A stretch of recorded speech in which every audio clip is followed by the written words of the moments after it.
নবনীরদ নিন্দিত কান্তিধরম রসসাগর নাগর ভূপবরং। हरे कृष्णा, सादर प्रणाम सभी को। हम लोग स्कंद 4 अध्याय 23 में है। श्लोका 33 से 39 तक करेंगे। श्लोका 33। त्रिकृत्वा इदम आकर्ण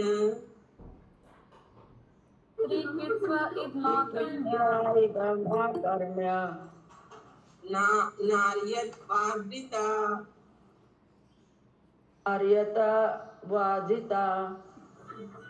आप्रजय सुप्रजतमो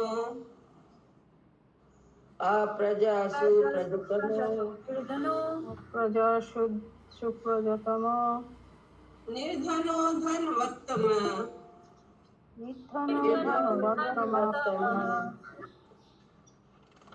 सब लोग अनम्यूट करके इसको रिपीट कर सकते हैं प्लीज। अनुवाद करिए। अनुवाद। चाहे नर हो या नारी, जो कोई भी महाराज पृथु के इस वृत्तांत को अत्यंत आदर पूर्वक सुनता है, यदि निसंतान है तो संतान युक्त, और यदि निर्धन है तो वह धनवान बन जाता है। तात्पर्य: भौतिकवादी व्यक्ति जिन्हें धन तथा विस्तृत परिवार अत्यंत प्रिय है, विशेष रूप से देवी दुर्गा, शिव तथा ब्रह्मा जैसे भिन्न भिन्न देवताओं की पूजा करनी होती है, किंतु यहाँ पर यह कहा गया है कि महाराज पृथु के जीवन तथा चरित्र के विषय में सुनने मात्र से विपुल धन तथा संतान दोनों की प्राप्ति होती है। मनुष्य को महाराज पृथु के इतिहास, जीवन तथा कार्यों को केवल पढ़ना और समझना होता है। यहाँ इस बात की सलाह दी जाती है कि मनुष्य उन्हें कम से कम 3 बार पढ़े। जो भौतिक रूप से दीन है, वे भगवान तथा उनके भक्तों के विषय में सुनने से इतना लाभ प्राप्त करेंगे कि उन्हें अन्य देवताओं के पास जाने की आवश्यकता नहीं रह जाएगी। इस श्लोक का सुप्रजतम अनेक बच्चों से घिरा हुआ शब्द अत्यंत महत्वपूर्ण है, क्योंकि संभव है कि किसी की अनेक संतान हो, किंतु उनमें से एक भी योग्य ना निकले। किंतु यहाँ पर यह कहा गया है कि इस प्रकार से प्राप्त सारी संतानें योग्य रूप से शिक्षित, धनी, सुंदर और बलशाली होंगी। सुप्रजतम। हरे कृष्ण। हरे कृष्ण। सभी लोग इस श्लोका रिपीट नहीं कर रहे हैं। आप लोग ये श्लोका और ये ध्यान से सुनेंगे, आप लोग सबके पास संतान हो जाएगा और धन हो जाएगा, जो सबको चाहिए। और संतान भी अच्छी संतान, शिक्षित संतान, धनी संतान और बलशाली, तीनों हो। सभी लोग वीडियो ऑफ करके हैं, प्लीज आप लोग कम से कम वीडियो ऑन रखिए। जब ये रिकॉर्डिंग यूट्यूब में आता है तो अच्छा नहीं लगता है एकदम। श्लोका 34। अस्पष्ट कीर्ति सुयशा मूर्खो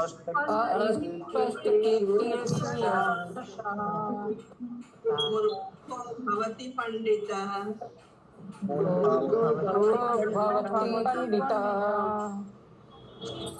स्वस्ति ऐनं पुंसाम्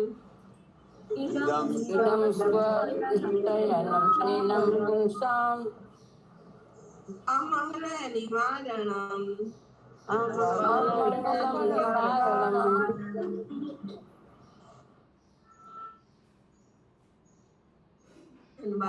अनुवाद। जो इस वृत्तांत को 3 बार सुनता है, वह यदि समाज में सम्मानित नहीं है तो अत्यंत विख्यात हो जाएगा, और यदि निरक्षर है तो महान विद्वान बन जाएगा। दूसरे शब्दों में, महाराज पृथु का वृत्तांत सुनने में इतना शुभ है कि वह समस्त दुर्भाग्य को दूर भगाता है। तात्पर्य: भौतिक जगत में प्रत्येक व्यक्ति कुछ न कुछ लाभ, सम्मान तथा ख्याति चाहता है। भिन्न भिन्न अवस्थाओं में पूर्ण पुरुषोत्तम भगवान या उनके भक्त की संगति में रहने के कारण मनुष्य सब प्रकार से बहुत सरलता से ऐश्वर्यवान हो सकता है। भक्ति करने तथा उपदेश देने से मनुष्य प्रसिद्ध तथा महत्वपूर्ण बन सकता है, भले ही समाज में उसका मान ना हो। जहाँ तक शिक्षा का प्रश्न है, केवल श्रीमद् भागवतम तथा श्री भगवत गीता को सुनकर वह समाज में महान पंडित स्वीकार किया जा सकता है, क्योंकि इन ग्रंथों में श्री भगवान तथा उनके भक्तों की लीलाओं का वर्णन है। यह भौतिक जगत पग पग पर विपत्तियों से भरा हुआ है, किंतु भक्त को इसका डर नहीं रह जाता, क्योंकि भक्ति में सेवा इतना कल्याणकारी है कि समस्त दुर्भाग्य का प्रतिकार स्वतः कर देती है। क्योंकि महाराज पितु के विषय में सुनना समर्थ भक्ति के कार्यों में से एक है। उन्हें स्वाभाविक है कि उनके सुनने को सौभाग्य प्राप्त होता है। हरे कृष्ण। कृष्ण कहाँ से आवाज आ रहा है? क्या जीता? हरे कृष्ण म्यूट कर लीजिए। चंदा माता जी म्यूट कर लीजिए।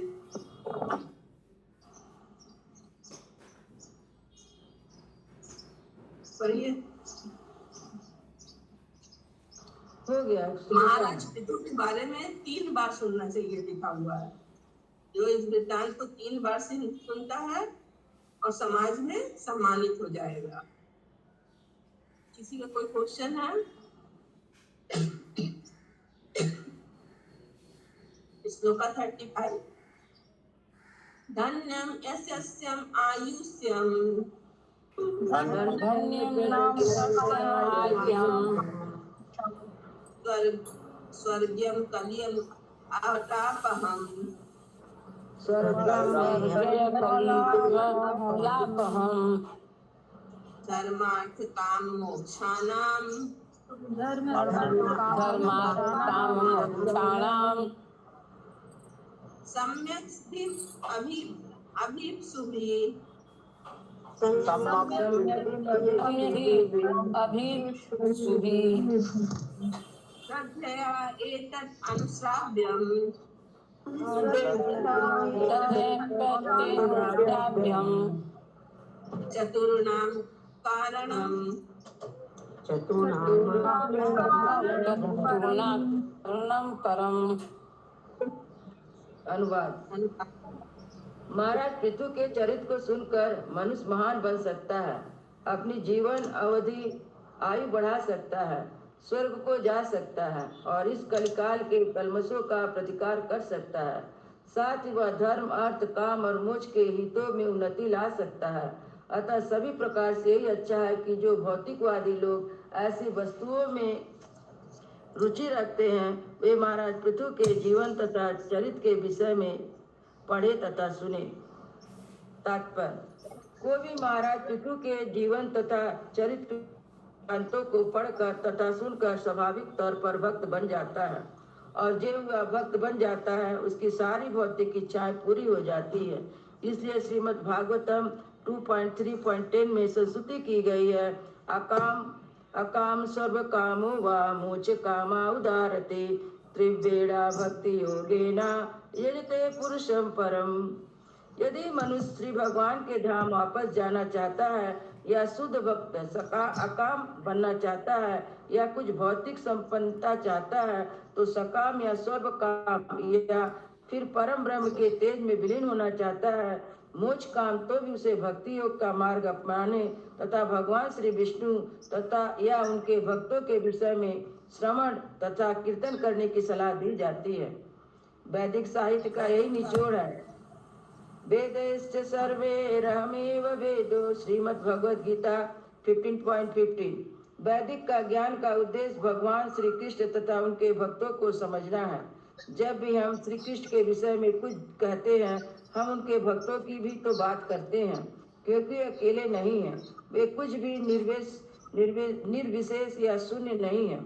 श्री कृष्ण के विशेष से पूर्ण सविशेष है और उन्हें जो ही श्री कृष्ण उपस्थित हो जाते हैं तो शून्य के लिए कोई स्थान नहीं रह पाता। हरे कृष्ण।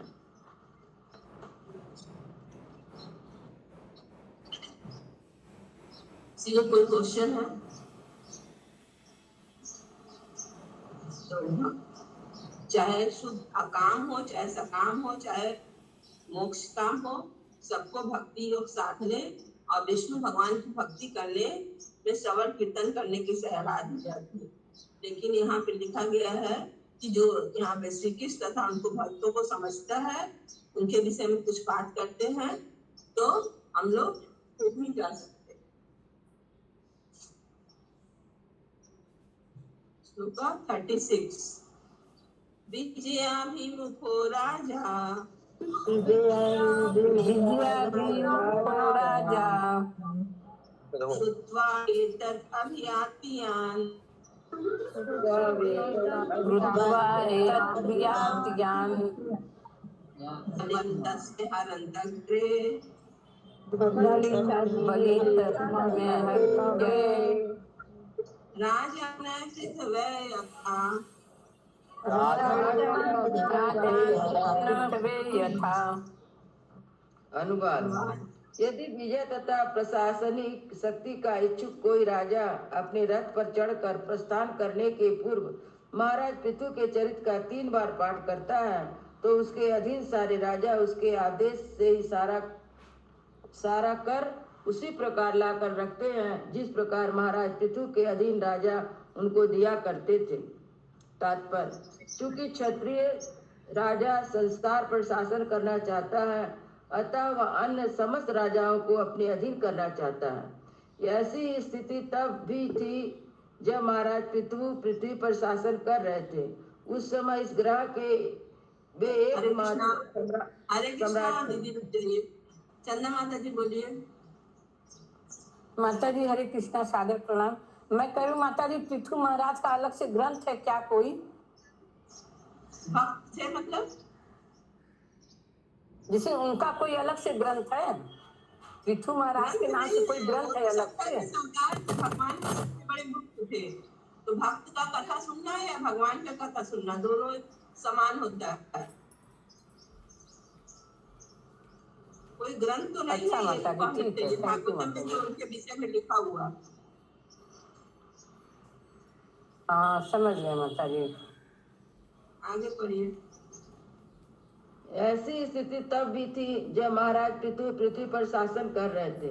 उस समय इस ग्रह के वे एकमात्र सम्राट थे।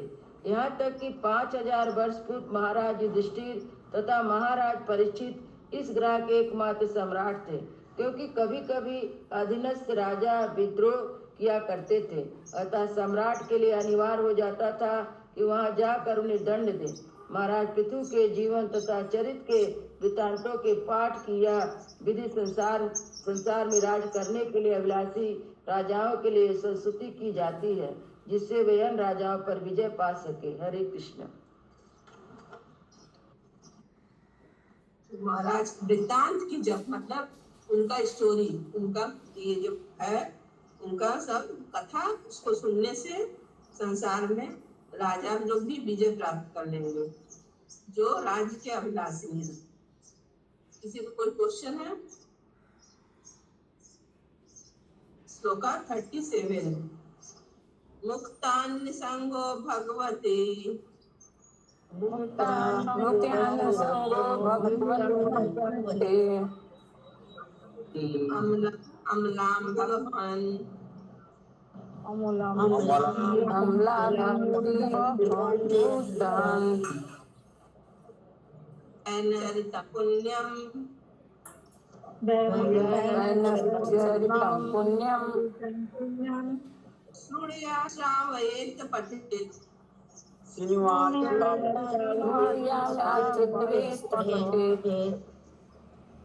अनुवाद। शुद्ध भक्त भक्ति योग की विविध विधियों का पालन करते हुए कृष्ण चेतना में पूर्णतः लीन होने के कारण दीप पर स्थित हो सकता है, किंतु तो भी भक्ति करते समय उसे महाराज पृथु के जीवन तथा चरित्र के विषय में सुनना, दूसरों को सुनने की प्रेरणा देना तथा पढ़ना चाहिए। तात्पर्य, कुछ नव जिज्ञासु भक्त ऐसे होते हैं जो श्री भगवान की लीलाओं को विशेष रूप से श्रीमद् भागवतम में वर्णित रासलीला के विषय में सुनने के अत्यंत इच्छुक रहते हैं। ऐसे भक्त को समझ लेना चाहिए कि महाराज पृथु की लीलाएं भी पूर्ण पुरुषोत्तम भगवान की लीलाओं से अभिन्न है।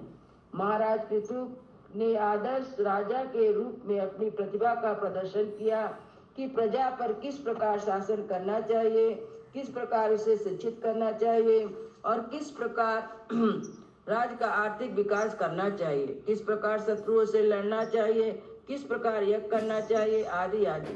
इस प्रकार सहजिया या नव जिज्ञासु भक्त को सलाह दी जाती है कि वह भले ही अपने आप को उच्च भक्त की दिव्य स्थिति पर समझे, तो भी महाराज पितु के कार्यकलापों के संबंध में अवश्य सुने, पाठ करे तथा अन्यों को सुनाए। हरे कृष्ण। हरे कृष्ण। श्लोका 38। वैचित्र वीर अभितम वैचित्र्य अभीतम महात्मा सूचकम महात्म्य सूचकम कीर्तितम अधमर्त्यम अश्लीलम अनितर्यम पार्थवीं गतिम अनुप्यात पार्थवी गरिमा पुण्यात्। अनुवाद। श्री मैत्रेय मुनि ने आगे कहा, हे विदुर, मैंने यथासंभव महाराज पृथु के चरित्र के विषय में बतलाया है, जो मनुष्य के भक्ति भाव को बढ़ाने वाला है। जो कोई भी इसका लाभ उठाता है, वह भी महाराज पृथु की तरह ही श्री भगवान के धाम को वापस जाता है। तात्पर्य।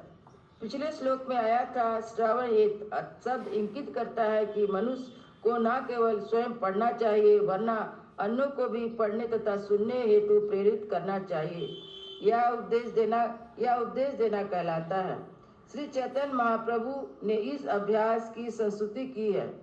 यारे देख तारे कह कृष्ण उपदेश, श्री चैतन्य चरितामृत मध्य 7.128, जिससे भी मिलो उससे श्री कृष्ण द्वारा दिए गए उपदेशों के विषय में बात करो या उसे कृष्ण के वृत्तांत सुनाओ। महाराज पृथु की भक्ति का इतिहास पूर्ण पुरुषोत्तम भगवान की लीलाओं के वृत्तांत के समान ही शक्तिशाली है। मनुष्य को चाहिए कि वह भगवान की लीलाओं तथा महाराज पृथु के कार्यकलापों में अंतर ना माने। जब भी अवसर मिले, महाराज पृथु के विषय में सुनने हेतु अन्य को प्रेरित करे। मनुष्य को चाहिए कि वह केवल अपने हित के लिए उनकी लीलाओं को ना पढ़े, यदि अन्य को भी उनके विषय में पढ़ने तथा सुनने हेतु प्रेरित करे। इस तरह प्रत्येक व्यक्ति लाभान्वित हो सकता है। हरे कृष्ण।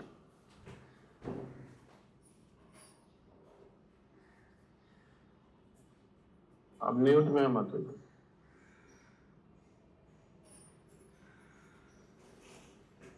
म्यूट में है माता जी, म्यूट में आप, आवाज नहीं आ रहा। अच्छा, बोल रहे हैं कि इस श्लोक में अपने ही नहीं पढ़िए, दूसरे को भी पढ़ने की सलाह दीजिए कि दूसरा को भी उन्नति हो जाए, दूसरा भी उसका लाभ प्राप्त कर सके। तो पृथु महाराज का चैप्टर किस अध्याय में है, किस स्कंद में है, ये बता सकते हैं आप और भक्तों से भी जो भक्ति में है।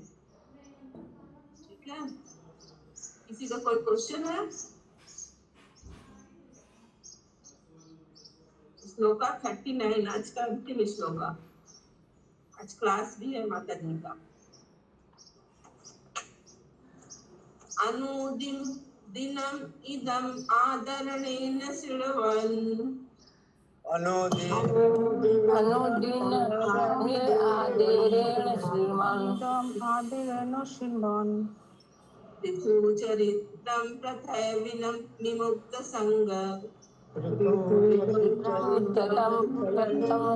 विमुक्त संगकः भगवति भव सिंधु पोतपादे वैभव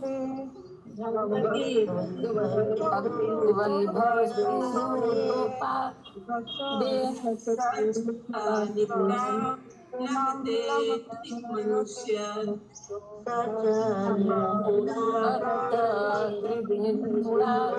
लभते रति मनुष्य।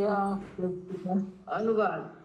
जो भी महाराज पृथु के कार्यकलापों के वृत्तांत को नियमित रूप से अत्यंत श्रद्धा पूर्वक पढ़ता, कीर्तन करता तथा वर्णन करता है, उसका श्री भगवान के चरण कमलों के प्रति अविचल विश्वास तथा अनुराग निश्चय ही नित्य प्रति बढ़ता जाता है। श्री भगवान के चरण कमल वह नौका है जिसके द्वारा मनुष्य अज्ञान के सागर को पार करता है। तात्पर्य। इस श्लोक में भव सिंधु पोत पादे शब्द महत्वपूर्ण है। श्री भगवान के चरण कमल महत पदम कहलाते हैं, जिसका अर्थ यह है कि सारा भौतिक अस्तित्व श्री भगवान के चरण कमलों पर निर्भर करता है। जैसा कि श्रीमद् भगवत गीता 10.8 में कहा गया है, अहम सर्वस्व प्रभुआ, मुझसे ही सब कुछ उद्भूत है। यह दृश्य जगत जिसकी तुलना ज्ञान के सागर से की गई है, वह भी श्री भगवान के चरण कमलों पर आश्रित है। फलतः शुद्ध भक्त के लिए यह ज्ञान रूपी महासागर भी नगण्य बन जाता है। जिसने श्री भगवान के चरण कमलों की शरण ले रखी है, उसे इस समुद्र को पार करने की आवश्यकता ही नहीं होती, क्योंकि उसने पहले से श्री भगवान के चरण कमलों में स्थित होने के कारण उसे पार कर लिया होता है। वह श्री भगवान अतः श्री भगवान के भक्त की महिमा का श्रवण तथा कीर्तन करने से श्री भगवान के चरण कमलों की सेवा में स्थिर हो जाता है। नियमित रूप से प्रतिदिन महाराज के पितु के जीवन वृत्त को सुनकर भी यह पद आसानी से प्राप्त किया जा सकता है। इस प्रसंग में विमुक्त संज्ञा शब्द भी महत्वपूर्ण है। चूंकि हम भौतिक प्रकृति के तीनों गुणों को संग करते हैं, अतः इस भौतिक संसार में हमारी स्थिति अत्यंत संकटपूर्ण है। किंतु जब हम श्रवण कीर्तनम द्वारा भगवान की भक्ति में लग जाते हैं, तो हम तुरंत विमुक्त संज्ञा अर्थात मुक्त हो जाते हैं। इस प्रकार श्रीमद् भागवतम के चतुर्थ स्कंद के अंतर्गत महाराज पितु का भगवत धाम वापस जाना नामक 23वें अध्याय के भक्ति वेदांत तात्पर्य पूर्ण हुए। हरे कृष्णा। हरे कृष्णा। श्रीमद् भागवतम की जय। जय जय जय। जय।